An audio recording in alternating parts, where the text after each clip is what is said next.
قال رسول اللہ صلی اللہ علیہ وسلم انہا ستکون فتنۃ، ان قریب ایک بہت بڑا فتنہ رونما ہوگا۔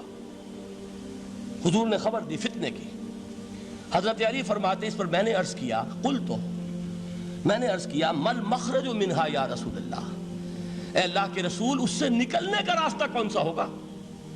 دیکھیے یہ لکھا ہوا ایگزٹ، نکلنے کا راستہ، اور عام طور پر آپ نے دیکھا ہوگا بڑے ہالز میں یہ سرخ روشنی ہوتی ہے، اس میں اس کا اہتمام کیا جاتا ہے کہ اگر خدا نہ خواستہ کوئی حادثہ ہو جائے لوگوں کو معلوم ہو نکلنے کا راستہ کون سا، یہ مخرج ہے۔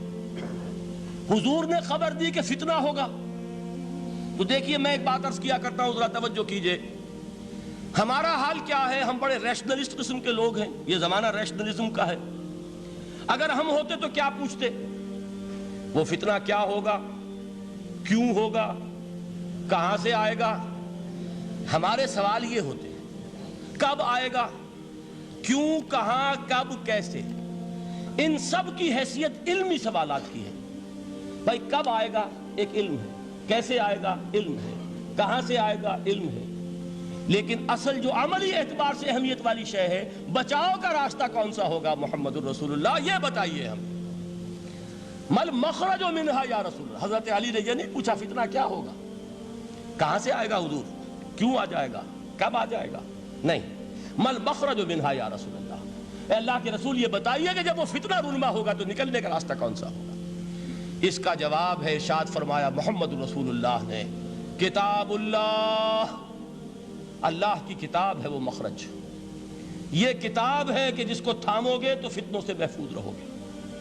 اس کے بعد آپ فرماتے ہیں فیہ نبأ ما قبلکم وخبر ما بعدکم وحکم ما بینکم، اس میں تم سے پہلوں کی بھی خبریں موجود ہیں، عاد اور سمود اور قوم نوح اور قوم ہود اور قوم لوط اور قوم صالح اور آل فرعون، یہ کون ہے؟ من قبلکم، تم سے پہلے، وفیہ خبر ما بعدکم، جو کچھ تمہارے بعد ہونے والا ہے اس کی خبریں بھی موجود ہیں، لیکن وہ کیسے ہوں گی؟ وہ بٹوین دی لائنز ہوں گی، وہ بین السطور ہوں گی۔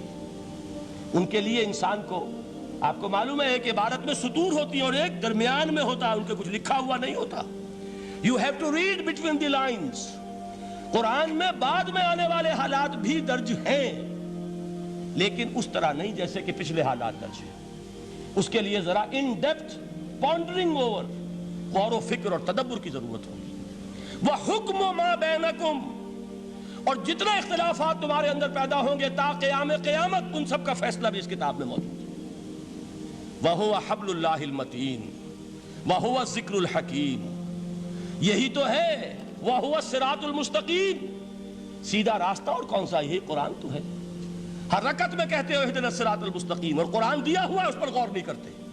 عجیب تماشا ہے ہمارا، نماز کی ہر رکعت میں اهْدِنَا الصِّرَاطَ الْمُسْتَقِيمُ، اور حضور فرمائے وَهُوَ الصِّرَاطُ الْمُسْتَقِيمُ، صراط مستقیم یہ قرآن ہی تو ہے، الذکر الحکیم یہ قرآن ہی تو ہے، وَهُوَ حَبْلُ اللَّهِ الْمَتِينُ، اور یہی ہے اللہ کی مضبوط رسی۔ آپ نے قاری صاحب سے وہ آیات سنی سورہ آل عمران کی، وَاعْتَصِمُوا بِحَبْلِ اللَّهِ جَمِيعًا وَلَا تَفَرَّقُوا، اللہ کی رسی کو مضبوطی سے مل جل کر تھامو اور تفرقے میں مبتلا نہ ہو۔ تفرقہ ہوگا تو کیا ہوگا؟ تمہاری ہوا اکھڑ جائے گی۔ آج آپ کو معلوم ہے دول عرب اگر یہ یکجا ہو جائیں، ایک دن کے لیے اسرائیل قائم نہیں رہ سکتا، امریکہ نہیں، امریکہ کا باپ اسے قائم نہیں رکھ سکتا۔ اگر امت عرب ہی جمع ہو جائے، عالم اسلام تو بڑی شے ہے، جو وسائل ان کے پاس ہیں، جو اللہ تعالیٰ نے ان کو نعمتیں عطا فرمائی ہیں، لیکن افتراق، انتشار، اختلاف، جتھے بندی، گروہ بندی، دھڑے بندی، اس نے اسرائیل کا خنجر ان کے سینے میں پیوست کیا ہوا ہے۔ اس لیے کہ فَتَذْهَبَ رِيحُكُمْ، اگر تم اختلاف کرو گے تو تمہاری ہوا اکھڑ جائے گی، آج وہ ہوا اکھڑ چکی ہے۔ تو فرمایا وَاعْتَصِمُوا بِحَبْلِ اللَّهِ جَمِيعًا وَلَا تَفَرَّقُوا، اللہ کی رسی کو مضبوطی کے ساتھ مل جل کر تھامو اور تفرقے میں مت پڑو۔ حضور فرما رہے ہیں وہ اللہ کی رسی کون سی؟ ہوا حبل اللہ المتین، یہی قرآن ہے اللہ کی مضبوط رسی۔ علامہ اقبال نے کیا خوب کہا ہے، علامہ اقبال نے قرآن اور حدیث کے حقائق کو جس طریقے سے اشعار کا جامع پہنایا ہے، وہ تو خود کہتے ہیں گوہر دریائے قرآن سفتام، میں نے قرآن مجید کے دریا سے موتی نکال کر اپنے اشعار کے اندر میں نے چن دیے ہیں، میرا کام اور کچھ نہیں ہے۔ موتی کوئی بھی غواص پیدا نہیں کرتا، دریا کی گہرائی سے نکال لاتا ہے، یہ میری حکمت نہیں ہے جو میرے اشعار میں ہے، یہ میں نے قرآن مجید کے دریا میں غوطہ زنی کر کے اس سے یہ موتی نکالے، گوہر دریائے قرآن سفتام۔ اب دیکھیے اسی حدیث کے اس ٹکڑے کو کیسے شعر میں لائے ہیں۔ از یک آئینی مسلمان زندہ است، پے کرے ملت سے قرآن زندہ ہست۔ مسلمان کی زندگی تو ایک آئین کے بدولت ہے، یہ آئین قرآن، جو کہا تھا کبھی قائد اعظم مرحوم نے جب پوچھا گیا تھا کہ آپ کے پاکستان کا دستور کیا ہوگا، کیا فرمایا تھا یاد کیجئے کہ ہمیں کسی نئے دستور کی ضرورت نہیں، ہمارا دستور 1400 برس پہلے طے ہو چکا ہے۔ یہ ہماری بدقسمتی ہے جو کچھ کہا تھا قائد اعظم نے کہ God has given us a golden opportunity to prove our worth as architects of a new state, and let it not be said that we didn't prove equal to the task۔ میں معذرت کے ساتھ عرض کروں گا حضرت کہ واقعہ یہ ہے کہ ہم اس کے equal to the task ثابت نہیں ہوئے۔ قائد اعظم کا دیا ہوا پاکستان آج دنیا میں موجود نہیں ہے، اس کا ایک حصہ اپنے نام سے دستبردار ہو کر بنگلہ دیش بن چکا ہے، اس نے اپنی تاریخ کو خیر بات کہہ دیا ہے، حالانکہ مسلم لیگ کی جنم بھومی ڈھاکہ ہے۔ 1906 میں ڈھاکہ میں مسلم لیگ نے جنم لیا تھا، اور اگر وہ صرف ہم سے علیحدہ ہوتا یا گہرا صدمہ ہوتا، لیکن یہ کہ اس نے جب نام بدلا ہے در حقیقت اس نے اپنے تاریخ سے، اپنے پس منظر سے استعفیٰ دیا ہے۔ یہ ہمارا دوہرا ہمارے لیے صدمے کی بات ہے۔ کیا 2 یمن موجود نہیں ہیں؟ ان میں سے کوئی ایک بھی اپنا نام چھوڑنے کو تیار ہوگا؟ کیا 2 جرمنی دنیا میں موجود نہیں ہیں؟ کوئی ایک بھی ان میں سے اپنا نام چھوڑے گا؟ کیا 2 کوریا نہیں ہیں؟ 2 ویتنام نہیں ہیں؟ تو کیا 2 پاکستان نہیں ہو سکتے تھے؟ ہو سکتے تھے۔ میں یہ کہا کرتا ہوں کہ یہ گہرا صدمہ ہے علیحدگی، اور دوہرا صدمہ ہے، اور اس سے کہیں زیادہ بڑا کہ انہوں نے اپنا نام بدل لیا، اپنی آئیڈینٹی چینج کر دی، انہوں نے وہ نام اپنے ماتھے سے اتار کر خلیج بنگال کے اندر دبو دیا۔ یہ بہت بڑی سزا ہے جو ہمیں ملی ہے۔ کیوں ملی ہے؟ کہ ہم نے 25 برس تک اس قائد جس کو کہا تھا کہ وہ ہمارا آئین ہے، اس کو آئین نہیں بنایا۔ ہم نے دنیا کے سامنے جھولیاں پساری، ہم نے طرح طرح کے نظاموں کو آزمایا، لیکن اس قرآن کی طرف پیش قدمی نہیں کی۔ اللہ تعالیٰ ڈھیل دیتا ہے لیکن سزا بھی بہت سخت ہوتی ہے۔ ان بطش ربک لشدید، وہ ہم پر کوڑا برسا ہے۔ تاریخ انسانی کی عظیم ترین شکستوں میں سے ایک شکست ہے کہ جو ہمارے ماتھے پر کلنک کے ٹیکے کی طرح موجود ہے۔ اللہ کرے کہ آئندہ یہ تاریخ اپنے آپ کو نہ دہرائے، لیکن میں عرض کر دیتا ہوں آپ سے، جو ہمارے لچھن ہیں، جو ہمارا طرز عمل ہے، جو ہمارے لیل و نہار ہیں، جو ہمارا انداز ہے، اللہ کے دین کا استہزاء اور تمسخر، جس طرح اللہ کے ساتھ مذاق ہم کر رہے ہیں، اس کا شاید اس سے بھی کہیں زیادہ برا نتیجہ نکلے۔ اللہ مجھے اور آپ کو اور ارض مقدس پاکستان کو اس انجام سے بچائے، لیکن اس کے لیے کام کرنا ہوگا۔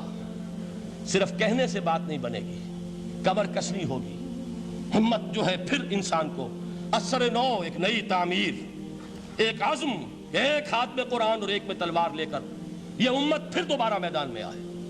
بہرحال عرض یہ کرنا تھا، اقبال کہتا ہے از یک آئینی مسلمان زندہ است، پے کرے ملت سے قرآن زندہ ہست، ماں ہما خاک و دل آگاہ اوست، اعتصامش کن کہ حبل اللہ اوست۔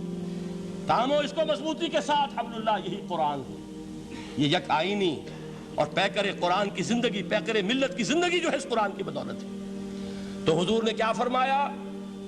فتنے سے بچنے کا راستہ کون سا ہے؟ کتاب اللہ فیہ نبأ ما قبلکم وخبر ما بعدکم وحکم ما بینکم وہو الصراط المستقیم وہو حبل اللہ المتین وہو الذکر الحکیم۔ ایک 3 جملے اور سن لیجئے۔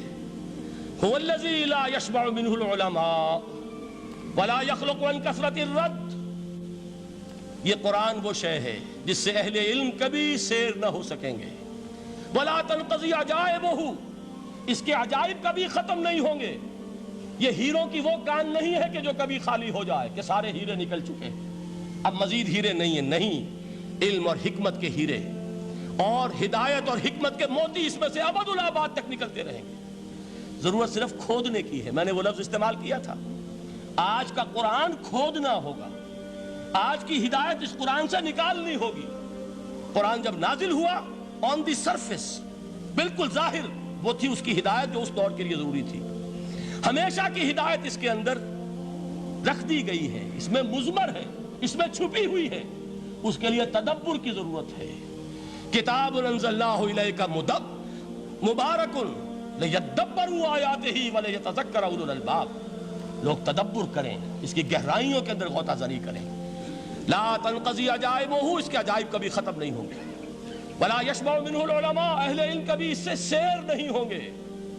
آپ کو سخت بھوک لگی ہوتی ہے اور کھانا کھانے کے تھوڑی دیر کے بعد اب آپ کا ہاتھ رک جاتا ہے، سیر ہو گئے، بہترین کھانا ہے لیکن نہیں کھا سکتے۔ اگر عام حالات میں وہ آتا تو کبھی نہ چھوڑتے، لیکن اب وہ آپ کا میزبان کہہ رہا کچھ اور لیجئے، تناول فرمائیے ذرا یہ بھائی نہیں میں اب بھر چکا، یہ آپ کہتے ہیں کہ نہیں؟ حضور فرمائے یہ قرآن وہ شے نہیں ہے جس سے اہل علم کبھی سیر ہو سکے، ان کی پیاس بڑھتی چلی جائے گی، ان کے اندر quest of knowledge, search for wisdom بڑھتی چلی جائے گی۔ کبھی بھی انسان یہ محسوس نہیں کرے گا کہ مجھے جو لینا تھا میں لے چکا، بلکہ یہ کہ جیسے جیسے قدم آگے بڑھیں گے تہذیب کے، تمدن کے، علم کے، اتنے ہی قرآن جو ہے وہ آگے بڑھتا چلا جائے گا ہر دور کی رہنمائی کے لیے۔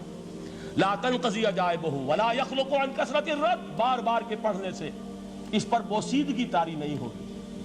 دنیا کی اور کتابیں ہیں، ایک دفعہ پڑھ لیں گے، دو دفعہ پڑھ لیں گے، تین دفعہ پڑھ لیں گے، چار دفعہ پڑھ لیں گے، پھر جی نہیں چاہے گا۔ لیکن یہ کتاب وہ ہے، امام شافعی کا میں واقعہ آپ کو سناتا ہوں۔ وہ یہ کہتے ہیں کہ ایک مرتبہ میرے ذہن میں یہ سوال آ گیا کہ اجماع کے لیے بھی قرآن مجید میں کوئی سند ہے، دلیل ہے؟ سب مانتے ہیں کہ اجماع جو ہے سورس ہے قرآن کے اسلامی قانون کی، جس پر کہ امت کا اجماع ہو جائے۔ تو کہتے ہیں میں نے 300 مرتبہ قرآن پڑھا اول سے آخر تک، صرف اس دلیل کی تلاش میں۔ 300 مرتبہ مجھے نہیں ملی، 301ویں مرتبہ جب پڑھ رہا تھا مجھے روشنی مل گئی۔ وہ یبتغی غیر سبیل المومنین کے جو الفاظ آئے ہیں، نولہ ما تولی ونصلہ جہنم، جو کوئی شخص مسلمانوں کے راستے کو چھوڑ کر کوئی اور راستہ اختیار کرے گا ہم اسے اسی کے حوالے کر دیں گے اور جہنم میں پہنچا دیں گے۔ معلوم ہوا مسلمانوں کا جس پر اجماع ہو جائے اس کو بھی ایک سند حاصل ہے۔ یہ مسلمانوں کا مجمع علیہ ایک راستہ ہے، اس کو بھی ایک سند اور دلیل کی حیثیت حاصل ہے۔